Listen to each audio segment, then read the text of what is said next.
छोटी कहानी। लाल पतंग। गांव रामपुर में एक दोपहर छोटा सा लड़का अर्जुन अपनी लाल रंग की पतंग उड़ा रहा था। पतंग आकाश में पंछी की तरह इधर उधर उड़ रही थी। अर्जुन की आंखों में खुशी थी। वह पूरे मैदान में दौड़ रहा था और डोरी को कसकर पकड़े हुए था। अचानक एक तेज हवा का झोंका आया और पतंग की डोरी टूट गई। पतंग उड़ती हुई दूर पहाड़ियों के पार चली गई। अर्जुन हक्का बक्का रह गया। फिर वह तुरंत दौड़ पड़ा अपनी पतंग के पीछे। वह नालों को पार करता गया, झाड़ियों के बीच से गुजरता गया और जंगल के अंदर चला गया। उसे डर नहीं लगा, वह तो बस अपनी पतंग को वापस लाना चाहता था। ढूंढते ढूंढते उसे एक हल्की सी आवाज सुनाई दी। यह उसकी पतंग नहीं थी, बल्कि एक छोटा सा पिल्ला था जो झाड़ियों में फंसा हुआ था। अर्जुन ने धीरे धीरे उसे बाहर निकाला। पिल्ला उसकी ओर देखकर पूंछ हिलाने लगा और उसका चेहरा चाटने लगा।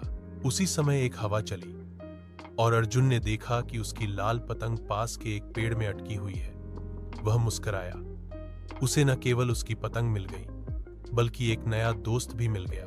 उसने उस पिल्ले का नाम रखा लालू, अपनी लाल पतंग के नाम पर। उस दिन के बाद लाल पतंग वाला लड़का और उसका पिल्ला कभी भी एक दूसरे से अलग नहीं हुए। छोटी कहानी। लाल पतंग। गांव रामपुर में एक दोपहर छोटा सा लड़का अर्जुन अपनी लाल रंग की पतंग उड़ा रहा था। पतंग आकाश में पंछी की तरह इधर उधर उड़ रही थी। अर्जुन की आंखों में खुशी थी। वह पूरे मैदान में दौड़ रहा था और डोरी को कसकर पकड़े हुए था। अचानक एक तेज हवा का झोंका आया और पतंग की डोरी टूट गई। पतंग उड़ती हुई दूर पहाड़ियों के पार चली गई। अर्जुन हक्का बक्का रह गया। फिर वह तुरंत दौड़ पड़ा अपनी पतंग के पीछे।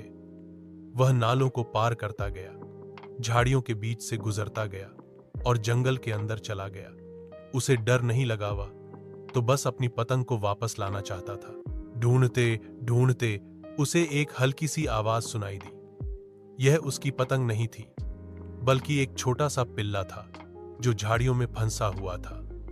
अर्जुन ने धीरे धीरे उसे बाहर निकाला। पिल्ला उसकी ओर देखकर पूंछ हिलाने लगा और उसका चेहरा चाटने लगा।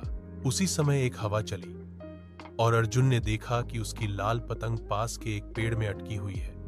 वह मुस्कुराया। उसे न केवल उसकी पतंग मिल गई, बल्कि एक नया दोस्त भी मिल गया। उसने उस पिल्ले का नाम रखा लालू, अपनी लाल पतंग के नाम पर। उस दिन के बाद लाल पतंग वाला लड़का और उसका पिल्ला कभी भी एक दूसरे से अलग नहीं हुए।